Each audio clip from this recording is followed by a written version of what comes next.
to break the ice, we can be starting that. So I will start.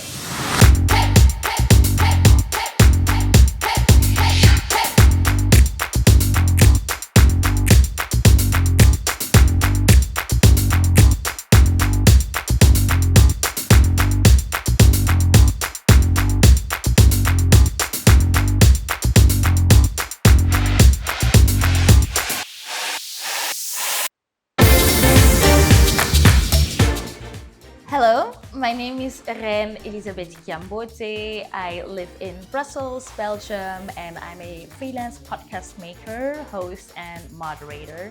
My name is Sheikh Abdul Khader. You can call me Abdul. I'm member of FENAE Catalunya, Comunidad Negra Africana y Afrodescendiente.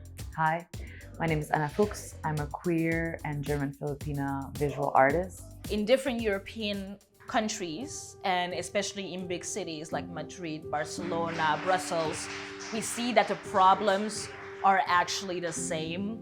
And decolonization does not only mean breaking down statues, it's really the institution having the white norm as the norm that has to change. And it has to change on different levels. And that is what we're trying to do here. We're doing that with the newsroom, but even only in the newsroom, we're seeing different levels of the intersectionality that goes with it. People sometimes understand intersectionality as just the sum of oppressions, but it's actually not a sum. It's not just 1 + 1. Yes, I'm a lesbian. Yes, I'm a woman of color. No, it's actually that all the problems of being a lesbian are multiplied by all the problems of being a woman of color. So it's not just 1 + 1. It's actually 1 times so and so many things that happen to me. Let's start talking about Spain, about Europe, about how they still oppressing our communities. So that's why that's a movement that right now I'm really interested in. We organize manifestations. We're trying to create community. We're trying to learn about our history. We're trying to see our reference and also try to open the way by the next generations and also for us. No, we try to change in little things.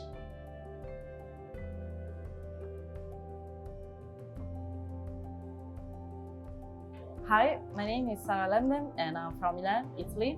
I'm originally from Ethiopia and Eritrea, and I'm a video journalist. An event like this, Decolonizing the newsrooms, is very, very important because we have the opportunity to get in touch with other journalists of color, because we are used to be the only Black person in the room all the times, and for this reason, having known especially women of color that work in newsrooms in media is so empowering, because I think all of us in Europe, we are not used to it.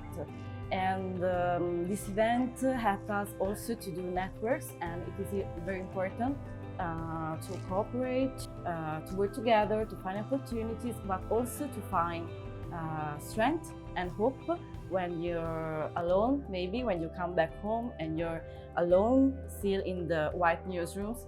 Hay un punto sanador también en poder contarnos y decir, hey, que no te pasa solo a ti, que esto es de todas, hey, que quizá no podamos cambiarlo ya, pero podemos intentarlo, quizá buscar vías alternativas para poder contarnos, porque qué importante es. No obstante, yo siento que ahora estamos viviendo una especie de primavera, porque nos han contado tan poco y nos han contado tan mal que necesitamos soltarlo, ¿no? Es como un torrente de discursos que se habían quedado aquí en el estómago y que necesitaban encontrar las vías para poder llegar a otros sitios. A mí me gusta decir que cuando estoy con personas racializadas, con personas no blancas, normalmente nos hablamos sin subtítulos. Y eso es fantástico. No tenemos que estar explicando todo el rato, no, esto es por esto otro, sino que simplemente sale. Soy Lucía Sombomio Rubio, trabajo como periodista y además formo parte de Espacio Afro.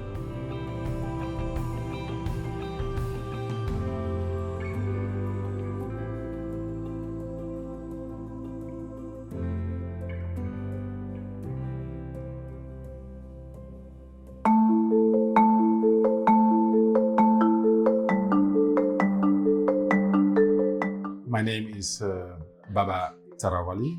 I'm originally from Sierra Leone, and I am a columnist for one of Dutch leading newspaper, Trouw, and I'm also a writer. One of the biggest challenges we have as expert journalist, media expert, is that our expertise is not being recognized by the mainstream media. What they want to hear from us is our experience. That is what matters to them. So they want to hear my story, about my personal story, about what happened to me, instead of trying to listen to me, to hear my views, my expertise on the issues at hand. Instead, they will ask somebody else who is white to talk about the expertise side, and they ask me to talk about my experience. There was one time in Holland when I interviewed Johnny de Mol, who is a very important figure in Holland, and for a very important magazine they call the New Review. And on that interview, so I interviewed him, which was very professional. And after the interview, they put us on the cover of the magazine. They say Johnny de Mol is interviewed by a refugee. You know, that is one of the things that really bothered me, gave me the idea that my expertise as a journalist was not recognized.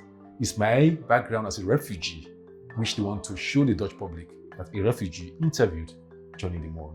So this was one of the things that really shocked me. And it's not only new to me, because most of my colleagues are going through the same thing. You know, they try to neglect what you have studied for, your expertise, and just focus on your experience or your story. You want to know more? And the expert. And the expert. And the expert. And the expert. And the experts. And the experts. And the expert. And the expert. And the expert. And the expert. My name is Hannah, and I'm here on behalf of Conciencia Afro. I usually do the social media for Conciencia Afro. However, I'm a political scientist too, and I work for a nonprofit focusing on animal welfare. So I think you said a very important thing, which is tokenism. So I personally don't think there's a way to escape tokenism when you're within white supremacist, cis hetero patriarchal structure. As much as they can hire as many POC, people of color, as they can, the structure is still the same, and even us, like people of color, can still perpetuate those same oppressive ways of acting and thinking that harm us. So I don't think just by being there, which again, it's important, like representation is important, I don't think anyone can discuss that. But I think it's very hard to escape tokenism, and that's why I think events like this are so important, because it gives agency and empowerment to people of color, and the people of color, LGBTQ people, women, to create their own ideas. We've seen fanzines, we've seen a magazine, we've seen websites, we've seen like very interesting projects that are created from people in the community, highlighting their stories and the way that us want to be portrayed. So I think supporting those is the most important thing that we can do.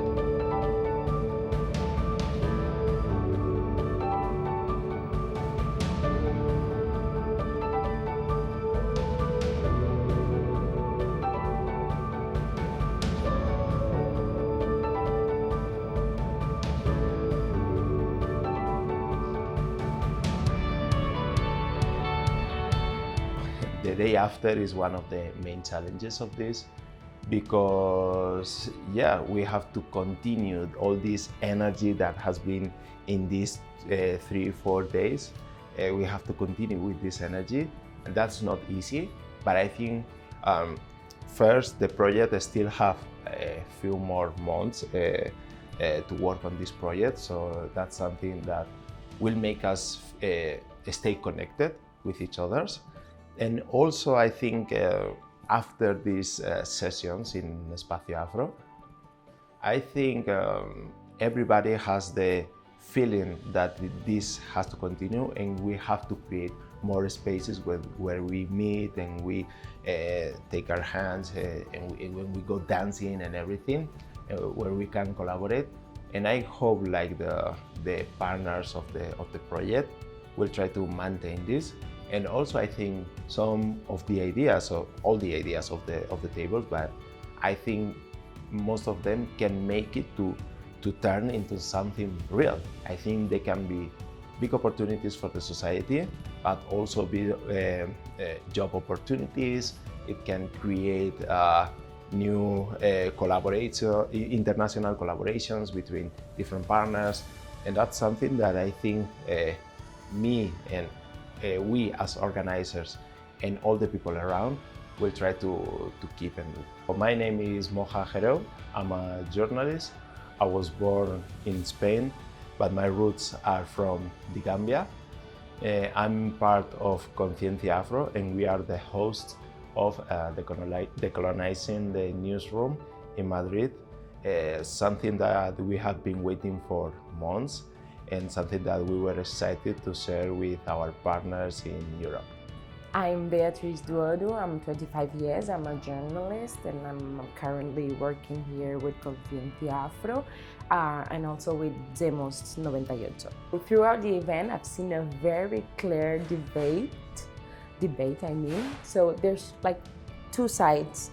So on one side, there's this strong belief that we need to be represented in mainstream media, that we need to occupy those spaces, even though those spaces never receive us kindly or never give us like the opportunities we deserve.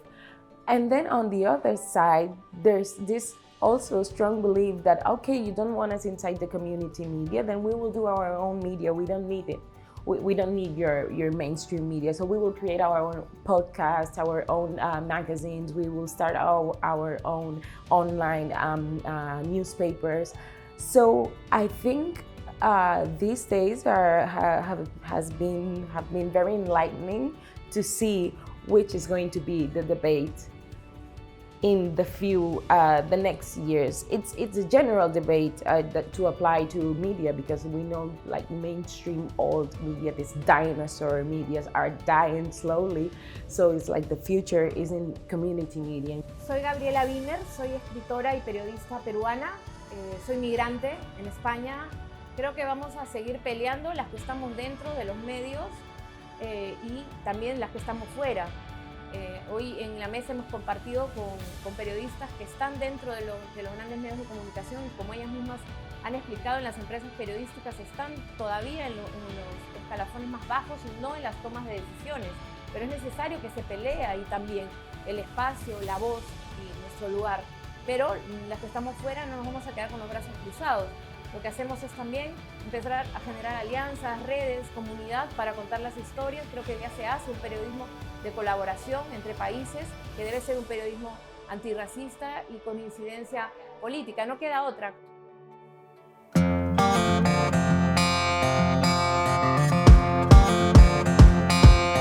Always look out for someone that someone that's been there already. I just try to like generate those like connections and networks to kind of support each other in the community in those spaces, which are usually very violent spaces. So I would say, instead of trying to compete with other people in your community because you think there's only going to be space for one, we should really get together and support each other every step of the way. That's the only way we're going to make it. As journalists, it's important to not get influenced by the status quo, by the power, by the ideas of colonialism, racism, sexism, homophobia, and all that. So get that independence. I think that leads to change, to a real change. You don't have to be good at everything. You just have to find the people that can help you with what you're already good at, but also do the things that you're not good at. And I think it's very important to learn a few things. I think it's very important to learn how to communicate in a group. I think it's very important to learn how to listen. And I think it's very important to also be able to, you know, remove your ego, take a step back and listen to what other people have to say, and also, yeah, just trust that 3 minds can do a greater project than just 1 mind. No, el tener orígenes migrantes no quiere decir que vas a tener una mirada antirracista. Entonces es necesario trabajar dentro de estas agencias con estas personas también para cambiar esa forma de mirada, porque como vuelvo a decir antes, el tener orígenes migrantes no quiere decir que vas a cambiar tu narrativa, porque hay que tener en cuenta que todas las personas hemos sido educadas en un contexto racista, en un contexto machista, y es necesario construirse continuamente. Try to build also a community of people you trust and people that you know that are on the same battle as you are, and try to keep that as a safe space and somewhere to like a shelter a little bit when you're feeling down, when you're like, okay, I'm done, I'm just going to retire in an island and I'm done with the world, I don't want to know anything else about media or whatever. Just to have this community, to be able to go back to them and hug for a while and say, okay, it's fine, we're feeling down today, but it's Friday, we'll go back stronger on Monday. Last statement, be anti-racist. Ahí está. Listo.